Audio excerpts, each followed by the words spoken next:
आप में से बहुत से लोगों ने मुझे कमेंट करके बताया था कि मैम हमें इंग्लिश के शब्दों को पढ़ने में बहुत दिक्कत आती है, हम इंग्लिश के शब्द पढ़ना सीखना चाहते हैं।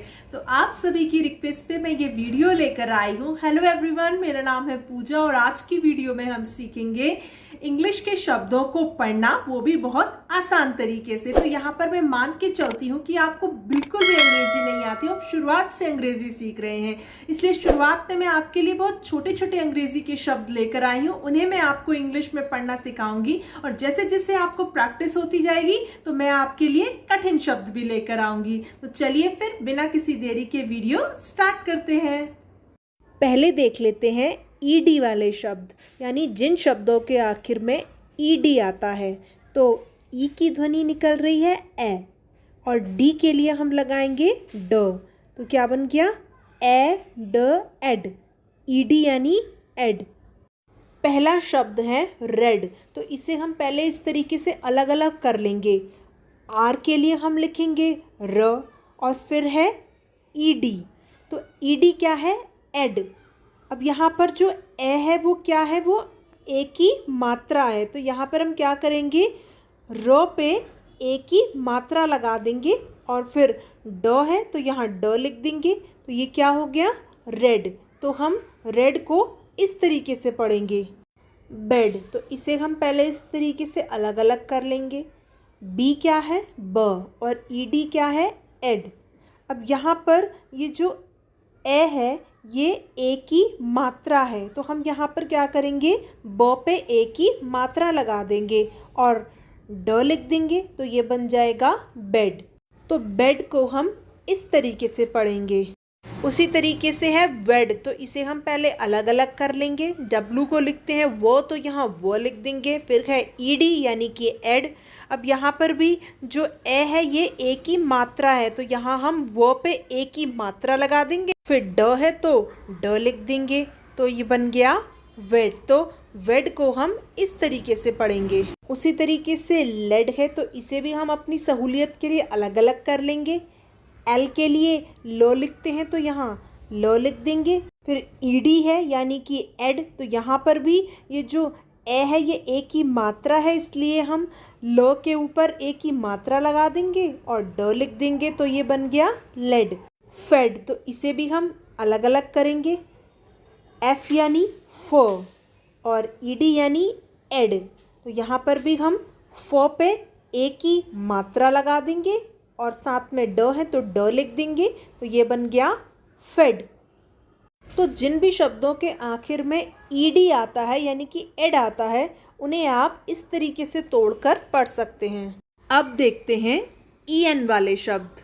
जिन शब्दों के आखिर में ई एन आता है यानी कि एन आता है। हैन, तो इसे हम पहले अपनी सहूलियत के लिए अलग अलग कर लेंगे। एच को लिखते हैं ह, तो यहाँ हम ह लिखेंगे।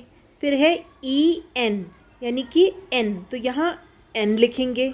अब यहाँ पर ये जो ए है ये क्या है ए की मात्रा है, तो यहाँ हम क्या करेंगे ह पे ए की मात्रा लगा देंगे और न है उसे न लिख देंगे, तो ये बन जाएगा हेन।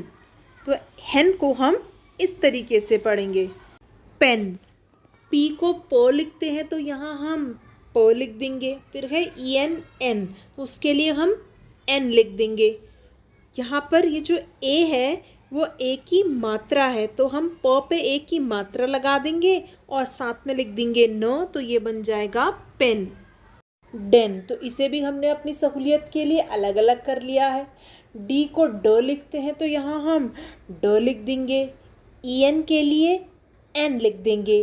अब यहाँ पर जो ए है वो ए की मात्रा है, तो इसलिए हम डी के ऊपर ए की मात्रा लगा देंगे और नो लिख देंगे, तो ये बन जाएगा डेन। जिन भी शब्दों के आखिर में ई एन आता है यानी कि एन आता है, उन्हें आप इस तरीके से पढ़ सकते हैं। देखते हैं ई टी एट वाले शब्द, यानी जिन शब्दों के आखिर में ई टी आता है यानी कि एट आता है। पेट, तो इसे भी हम अपनी सहूलियत के लिए अलग अलग कर लेंगे। पी के लिए प लिखते हैं, तो यहाँ प लिखेंगे। ई टी को हम एट लिखते हैं, तो यहाँ एट लिख देंगे। अब यहाँ पर भी जो ए है वो ए की मात्रा है, इसलिए हम प पे ए की मात्रा लगाएंगे और ट लिख देंगे तो ये बन जाएगा पेट। वेट, अब यहाँ पर सबसे पहले डब्लू है, डब्लू के लिए व लिखते हैं तो यहाँ हम व लिख देंगे। फिर ईटी है यानी कि एट है तो यहाँ एट लिख देंगे। अब यहाँ पर जो ए है वो ए की मात्रा है, इसलिए यहाँ पर व के ऊपर हम ए की मात्रा लगा देंगे और ट है तो ट लिख देंगे तो ये बन जाएगा वेट। उसी तरीके से है नेट, तो यहाँ पर भी एन के लिए हम न लिख देंगे। ईटी है यानी कि एट है तो यहाँ एट लिख देंगे। अब यहाँ पर न पे ए की मात्रा लगा देंगे और साथ में लिख देंगे ट तो ये बन जाएगा नेट। अब है गेट, जी को ग लिखते हैं तो ग लिख देंगे। ईटी है यानी कि एट है तो यहाँ एट लिख दिया। अब ग पे यहाँ पर हम ए की मात्रा लगा देंगे और साथ में ट है तो ट लिख देंगे तो ये बन जाएगा गेट। उसी तरीके से है जेट, यहाँ पर भी जे के लिए हम ज लिखते हैं तो यहाँ ज लिखेंगे। ईटी है यानी कि एट है तो यहाँ एट लिख दिया। अब ज पे ए की मात्रा लगा देंगे और साथ में ट है तो ट लिख देंगे तो ये बन जाएगा जेट। मेट, तो इसे भी हम पहले इस तरीके से अलग अलग कर लेंगे। एम के लिए म का इस्तेमाल होता है तो यहाँ म लिखेंगे। ईटी है यानी कि एट है तो यहाँ एट लिख दिया। अब यहाँ पर ए है तो म पे हम ए की मात्रा लगा देंगे और साथ में लिख देंगे ट तो ये बन जाएगा मेट। उसी तरीके से है सेट, तो यहाँ पर हम एस के लिए स का इस्तेमाल करते हैं तो यहाँ स लिखेंगे। ईटी एट यानी कि एट लिख दिया। अब यहाँ पर स पे ए की मात्रा लगा देंगे और साथ में ट है तो ट आ जाएगा तो ये बन जाएगा सेट। जिन भी शब्दों के आखिर में ईटी एट आता है उन्हें आप इस तरीके से पढ़ सकते हैं। देखते हैं ईजी वाले शब्द, यानी जिन शब्दों के आखिर में एग आता है। लेग, तो इसे भी हमने अपनी सहूलियत के लिए अलग अलग कर लिया है। एल को ल लिखते हैं तो यहाँ ल लिख देंगे। फिर है ई जी एग, तो यहाँ एग लिख देंगे। अब यहाँ पर भी जो ए है वो ए की मात्रा है तो इसलिए हम ल पे ए की मात्रा लगा देंगे और साथ में ग लिख देंगे तो ये बन जाएगा लेग। उसी तरीके से बैग, तो यहाँ पर ब को बी लिखते हैं तो यहाँ बी लिख देंगे। ई जी है एग तो उसके लिए हम एग लिख दिया। फिर ब पे हम ए की मात्रा लगा देंगे और साथ में लिख देंगे ग तो ये बन जाएगा बैग। पैग, तो इसे भी हमने अलग अलग कर लिया है। पी को प लिखते हैं तो यहाँ हम प लिख देंगे। ईजी है तो इसे एग लिखते हैं तो यहाँ एग लिख दिया। अब यहाँ पर प पे ए की मात्रा आ जाएगी क्योंकि ए क्या है, ए की मात्रा है, और ग है तो यहाँ हम ग लिख देंगे तो ये बन जाएगा पेग। उसी तरीके से कैग है तो क को हम के लिखते हैं तो यहाँ के लिख देंगे। ईजी एग है तो उसके लिए हमने एग लिख दिया।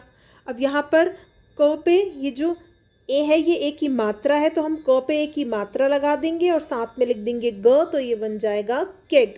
जिन भी शब्दों के आखिर में ईजी एग आता है उन्हें आप इस तरीके से पढ़ सकते हैं। यहाँ पर पूरी होती है हमारी ये वीडियो। इस तरीके से आप अंग्रेजी के शब्दों को पढ़ना सीख सकते हैं।